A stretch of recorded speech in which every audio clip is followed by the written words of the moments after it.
আসসালামু আলাইকুম ওয়া রাহমাতুল্লাহি ওয়া বারাকাতুহু। ইন্নাল হামদুলিল্লাহ আসসালাতু ওয়াসসালামু আলা মান লা নবী বা'দাহ। মেরে মুহতারাম দোস্ত, আজিজ ও বুজুর্গ, আজকে আমি আপনাদের সামনে একটি নতুন ভিডিও, নতুন একটা আমল নিয়ে হাজির হয়েছি। এই আমলটা নিহায়তি খুবই গুরুত্বপূর্ণ, প্রত্যেকের জন্যই খুবই গুরুত্বপূর্ণ। যারা বিভিন্ন পজিশনে আছেন, চাকরি করছেন, ব্যবসা করছেন, খেলাধুলা করছেন, বিভিন্ন রকম সামাজিক যোগাযোগ মাধ্যমে কাজ করছেন, যাদেরকে অনেক মানুষের সঙ্গে কথা বলতে হয়, ডিল করতে হয়, একই সঙ্গে সঙ্গে যারা ফ্রিল্যান্সিং করছেন, একই সঙ্গে সঙ্গে যারা অনলাইন চাকরি করছেন, এরকম ধরনের সকল রকম পেশার সঙ্গে যারা জড়িত, এমনকি যারা পড়াশোনা করছেন বা যারা বেকার রয়েছেন, পড়াশোনা করেছেন বেকার রয়েছেন, তো প্রত্যেকের জন্যই এই আমলটা খুবই মুজাররব। আমল শুরু করার আগে একটা ছোট্ট করে একটা জিনিস বলে দিই, সেটা হচ্ছে যে ইনশাআল্লাহ খুব তাড়াতাড়ি আমাদের আমলিয়াত এবং তাবিজাত শিক্ষা কোর্স শুরু হতে যাচ্ছে। তো ঈদের পরেই ক্লাস শুরু হবে ইনশাআল্লাহ। ভর্তি শুরু হয়ে গিয়েছে। তো আপনারা যারা চান যে আমার এখানে ভর্তি হয়ে আমার তরিকায় আপনারা ইলমে আমলিয়াত এবং তাবিজাত শিখবেন, তারা দ্রুতই যোগাযোগ করেন, যেহেতু ভর্তি শুরু হয়ে গিয়েছে। ইনশাআল্লাহ যারাই যোগাযোগ করবেন, ইনশাআল্লাহ এখন পর্যন্ত ভর্তি হওয়ার সুযোগ রয়েছে, ঈদের পরে ক্লাস শুরু হবে। আগে বলি যে আমলটা আমি আপনাদের সঙ্গে শেয়ার করতে যাচ্ছি এবং আমাদের সঙ্গে যে তাবিজটা আমি শেয়ার করতে যাচ্ছি, এর মূল মাকসাদটা হচ্ছে এই যে যদি কোনো ব্যক্তি ডিপ্রেশনে থাকেন বা খুব উৎকণ্ঠার ভিতরে থাকেন, অথবা খুব চঞ্চল হয়ে যায় মন, সেটা যে কোনো সময়, বা সবসময় মনের ভিতরে একটা ভয় ভয় কাজ করে, একটা নার্ভাসনেস কাজ করে, তো এই রকম ক্ষেত্রে এই আমলটা খুবই মুজাররব।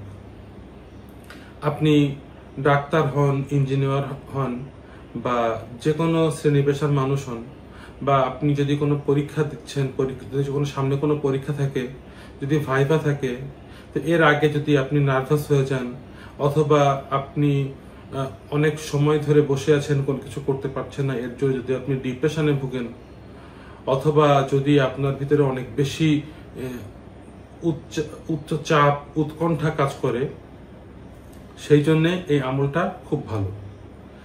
আমলটা এমন ক্ষেত্রেও করা যায় যে আপনি বিশেষ কোথাও যাচ্ছেন, বিশেষ কোনো কাজের জন্য, তো সেখানটাতে যে আপনি কি ফেস করবেন, কি দেখবেন কি না দেখবেন, এই জন্য আপনি নার্ভাস হয়ে যাচ্ছেন, বা মেয়ের বাড়িতে ছেলে পক্ষ দেখতে আসছে, তো দেখা যাচ্ছে যে মেয়ে যখন সামনে যাবে তখন মেয়েও নার্ভাস হয়ে যাচ্ছে, এরকম ধরনের ক্ষেত্রে, অথবা সামনে আপনার ভালো পরীক্ষা রয়েছে, সেখানে কি প্রশ্ন আসতে পারে, সেখানে আপনার ভাবভঙ্গি কেমন হতে পারে, তো আপনি সেখানটায় যে কি আচরণ করবেন, কি বলবেন, তারা কি শুনবে, উত্তর দিতে পারবেন কিনা, এই যে মনের মধ্যে একটা চিন্তা কাজ করে, একটা উৎকণ্ঠা কাজ করে, বা একটা নার্ভাসনেস কাজ করে, এইটার থেকে উত্তরণের জন্য, পরিত্রাণের জন্য, এবং এই নার্ভাসনেস, তারপরে হচ্ছে যে উৎকণ্ঠা, বা অনেকে আছি যারা আমরা মানে খুব অল্প কিছুতে মেজাজ হারিয়ে ফেলি, কোনো কিছু গভীরভাবে চিন্তা করতে পারি না, সবসময় মন ছটফট করে, বা আমরা কোনো সিদ্ধান্ত নিতে পারি না, অথবা সবসময় মনের ভিতরে মানে হ্যাঁ না একটা মানে দ্বিমত কাজ করে, দোমনা কাজ করে দুইটা জিনিসের ভিতরে। তো এইরকম ক্ষেত্রে এই আমলটা খুব ভালো। এছাড়াও আপনারা বুঝতে পারছেন যে এই আমলটা আপনারা জীবনের বিভিন্ন ক্ষেত্রে বিভিন্নভাবে ব্যবহার করতে পারেন। আবার এমন দেখা যায় যে পড়াশোনা করা খুব দরকার, সামনে পরীক্ষা চলে এসছে, বা কোনো একটা কাজ খুব জলদি শেষ করার দরকার, কিন্তু আপনি সেই কাজে মন বসাতে পারছেন না, মনটা ছটফট করছে, মনটা অন্যখানে পড়ে আছে, অথচ কাজটাও সময় মতো ডেলিভারি দেওয়া প্রয়োজন, নাহলে এখানে আপনাকে হয়তো অনেক কিছুর শিকার হতে হবে। তো এইরকম ধরনের যে সিচুয়েশন তৈরি হয়, এই ধরনের সিচুয়েশনে নিজেকে ঠান্ডা রাখার জন্য এবং যে কোনো কিছুতে খুব গভীরভাবে শান্তভাবে মনোনিবেশ করানোর জন্য, একই সঙ্গে সঙ্গে মন যখন চঞ্চল হয়ে যায়, মনকে ঠান্ডা করার জন্য এই আমলটা নিহায়েত খুবই মুজাররব। একই সঙ্গে সঙ্গে যারা আমলিয়াত করেন, যারা তাবিজ তদবির করে থাকেন, যারা রাকি, যারা রুকায়া করে থাকেন, তো দেখা যায় যে অনেক সময় কি হয়, আমরা আমাদের মনকে ঠিক করতে পারি না। অনেক সময় দেখা যায় আমাদের মন চঞ্চল হয়ে যায় আমলের গরমির কারণে। সেক্ষেত্রেও এই আমলটা খুবই ভালো কাজ করে। তো আপনারা বুঝতেই পারছেন যে আসলে এই আমলটা আপনারা কি কি জায়গায় ব্যবহার করতে পারেন। তো আর কথা না বলে চলুন আমলের দিকে যাই। আমলটা হচ্ছে এই সূরা আলাম নাশরাহ। এটা আপনারা পড়বেন, এমন ভাবে পড়বেন যে বিসমিল্লাহির রহমানির রহিম, আলাম নাশরাহ লাকা সাদরাক ওয়া আদানা আনকা বিজরাক আল্লাযী আনকাদা যহরাক ওয়া রাফা'না লাকা যিকরাক فإن مع العسر يسرا إن مع العسر يسرا فإن مع العسر يسرا إن مع العسر يسرا فإن مع العسر يسرا إن مع العسر يسرا। এইভাবে এই আয়াতটা 11 বার দৌড়াইবেন। তারপরে ফাইজা ফারাগতা ফানসাব ওয়া ইলা রাব্বিকা ফারগাব, এইভাবে সূরাটা শেষ করবেন। এইভাবে আপনারা 3 বার পড়বেন। এটা যে কোনো সময় পড়তে পারেন, এর জন্য সময় কোনো পাবন্দি নেই। সকাল, দুপুর, সন্ধ্যা, রাত, যখনই আপনার এটা মনে আসবে, আপনার এটা উঁচু অবস্থায় থাকেন বা উঁচু ছাড়া থাকেন, হাঁটতে, চলতে, উঠতে, বসতে, আপনি যে কোনো সময় আমলটা করে নেবেন।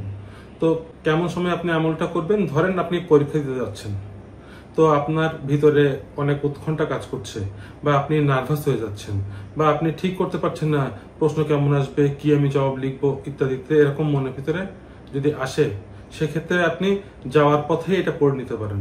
তো দেখা যাচ্ছে যে আপনি হয়তো 3 বার পড়ার সময় পেলেন না, 1 বার পড়েন, মানে এই নিয়মে 1 বারই পড়েন।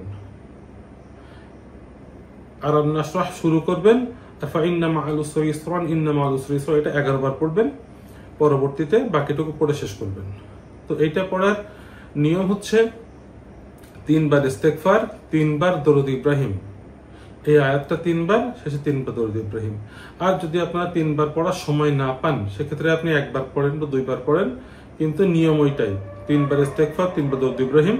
এই আমলটা আপনি যে কবার পড়ার সুযোগ পেলেন সে কবার, শেষে 3 বার দরুদ ইব্রাহিম। একই সঙ্গে সঙ্গে এই যে আপনাদের আমি এটা তিলিসিম দেখাচ্ছি, এই তিলিসিমটা আপনারা কাগজে অথবা রূপার পাতের উপরে খোদাই করে লিখে হাতের বাজুতে অথবা গলায় পড়তে পারেন। সেই সঙ্গে সঙ্গে এই আমলটা জারি রাখবেন। তো ইনশাল্লাহ আপনার উপরে এই ঠান্ডা ভাব, মনের একাগ্রতা, মনের একসুই এবং মেজাজ ঠান্ডা হয়ে থাকা সহ এই যে উৎকণ্ঠা, অ্যাংজাইটি, তারপর ডিপ্রেশন, টেনশন, ইনশাল্লাহ এই জিনিসগুলো খতম হয়ে যাবে এবং আপনারা ইনশাল্লাহ খুব নিজের ভিতরে খুব ভালো একটা পরিবেশ আপনারা তৈরি করতে পারবেন। আপনারা প্রত্যেকেই আমলটা সম্পূর্ণ করবেন যদি প্রয়োজন মনে করেন এবং আমার জন্য দোয়া করবেন। আসসালামু আলাইকুম ওয়া রাহমাতুল্লাহি ওয়া বারাকাতুহু।